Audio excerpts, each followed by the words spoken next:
Hello friends, welcome to my YouTube channel AG digital school. তো AG digital স্কুলে তোমাদের প্রত্যেককে স্বাগত জানাই বন্ধুরা। তো যে সমস্ত বন্ধুরা নবম শ্রেণীতে পড়ছো, তোমাদের বাংলা বই ধীবর বৃত্তান্ত এই নাটকের সম্পূর্ণ শর্ট টাইপ সাজেশন নিয়ে চলে এসেছি। তো দেখে নেওয়া যাক প্রশ্নগুলো কী কী। 1 নম্বর প্রশ্ন বলছে, ধীবর বৃত্তান্ত নাটকটির রচয়িতা কে? উত্তর, ধীবর বৃত্তান্ত নাটকটির রচয়িতা হলেন কালিদাস। 2 নম্বর প্রশ্ন, ধীবর বৃত্তান্ত নাট্যাংশটি কোন নাটকের অন্তর্গত? উত্তর, ধীবর বৃত্তান্ত নাট্যাংশটি অভিজ্ঞান শকুন্তলম নাটকের অন্তর্গত। 3 নম্বর প্রশ্ন, শকুন্তলা কে? উত্তর, শকুন্তলা ঋষি বিশ্বামিত্র ও অপ্সরা মেনকার কন্যা, কিন্তু তিনি মহর্ষি কর্ণের আশ্রমে প্রতিপালিত হন। 4 নম্বর প্রশ্ন, ঋষি দুর্বাসা কেন শকুন্তলাকে অভিশাপ দিয়েছিলেন? উত্তর, ঋষি দুর্বাসা ছিলেন কোপন প্রকৃতির। রাজা দুষ্মন্তের চিন্তায় অন্যমনস্ক শকুন্তলা তপবনে আসা দুর্বাসাকে লক্ষ্য করেনি।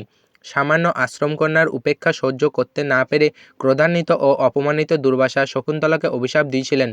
5 নম্বর প্রশ্ন, ঋষি দুর্বাসা শকুন্তলাকে কি অভিশাপ দিয়েছিলেন? উত্তর, শকুন্তলা রাজা দুষ্মন্তের চিন্তায় অন্যমনস্ক থাকায় অসন্তুষ্ট দুর্বাসা তাকে অভিশাপ দিয়েছিলেন যে যার চিন্তায় সে মগ্ন সেই ব্যক্তি শকুন্তলাকে ভুলে যাবেন। 6 নম্বর প্রশ্ন, শেষ পর্যন্ত ঋষি দুর্বাসা শকুন্তলার শাপমুক্তির কি পথ নির্দেশ করেন? উত্তর, শকুন্তলার সখী প্রিয়ংবদার অনুরোধে ঋষি দুর্বাসা শকুন্তলার শাপমুক্তির উপায় হিসেবে বলেন যে শকুন্তলা রাজাকে তাদের সম্পর্কে কোনো নিদর্শন বা প্রমাণ দেখালে রাজার সব মনে পড়বে। 7 নম্বর প্রশ্ন, মহর্ষি কর্ণ তার তপবন থেকে দূরে ছিলেন কেন?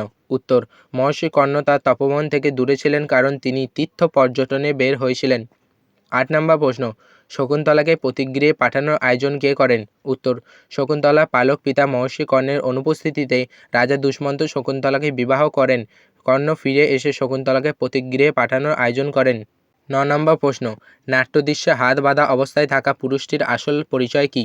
উত্তর, ধীবর বৃত্তান্ত নাট্যদৃশ্যে হাত বাঁধা অবস্থায় থাকা পুরুষটি নগর রক্ষায় নিযুক্ত রাজশালক ও রক্ষীদ্বয়ের হাতে ধৃত এক ধীবর বা জেলে।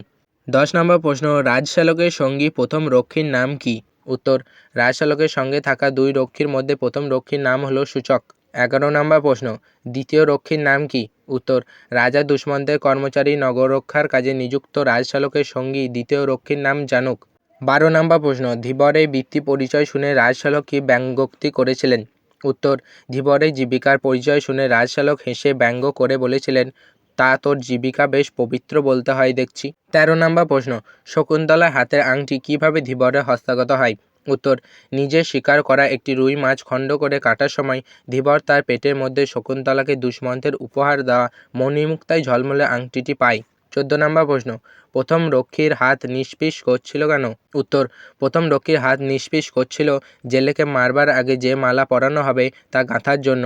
15 নম্বর প্রশ্ন, রাজশালক রাজবাড়ি থেকে ফিরে এসে রক্ষীদের কী নির্দেশ দিয়েছিলেন?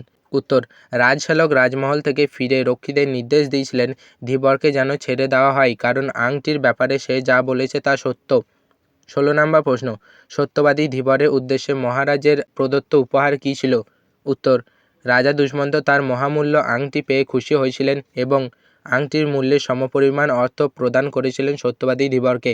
17 নম্বর প্রশ্ন, ধীবরের প্রতি রাজার অনুগ্রহ দেখে সূচক কী তির্যক মন্তব্য করেছিল? উত্তর, ধীবরের প্রতি রাজা অনুগ্রহকে সূচক বলেছিল, এ যে শুল থেকে নামিয়ে একেবারে হাতির পিঠে চড়িয়ে দেওয়া হলো।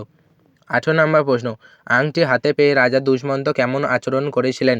উত্তর, স্বভাবত গম্ভীর প্রকৃতির রাজা আংটি হাতে পেয়ে মুহূর্তের জন্য সেদিকে বিহ্বলভাবে তাকিয়েছিলেন। 19 নম্বর প্রশ্ন, রক্ষীদ্বয় অর্থাৎ সূচক ও জানুককে ধীবর কী দিতে চেয়েছিল? উত্তর, রক্ষীদ্বয় অর্থাৎ সূচক ও জানুককে মহাশয় সম্বোধন করে ধীবর তার পারিতোষিকের অর্ধেক দান করে দিতে চেয়েছিল। আজকে শেষ প্রশ্ন, 20 নম্বর প্রশ্ন, পাঠ্যাংশের শেষে রাজশালক ধীবরকে কী বলে স্বীকার করেছিলেন? উত্তর, পাঠ্যাংশের শেষে রাজশালক ধীবরকে তার একজন বিশিষ্ট প্রিয় বন্ধু বলে স্বীকার করেছিলেন। তো বন্ধুরা, এই ছিল ধীবর বৃত্তান্ত নাটক থেকে 20টি গুরুত্বপূর্ণ প্রশ্ন উত্তর। তোমরা এগুলো খুব ভালো করে প্র্যাকটিস করবে। এগুলো ভালো করে প্র্যাকটিস করলে দেখবে তোমরা পরীক্ষায় এর মধ্যে থেকে প্রশ্ন কমন পেয়ে যাবে। তো তোমরা ভালো করে এগুলো প্র্যাকটিস করবে আর অবশ্যই কমেন্ট করে জানাবে ভিডিওটি তোমাদের কেমন লেগেছে। ভিডিওটি ভালো লাগলে অবশ্যই একটা লাইক করো আর চ্যানেলে নতুন হয়ে থাকলে চ্যানেলটিকে অবশ্যই সাবস্ক্রাইব করে রেখো। তোমাদের জন্য এরকম আরও অনেক অনেক ভিডিও অপেক্ষা করে আছে। আর সবশেষে বলি, ভালো থেকো, সুস্থ থেকো।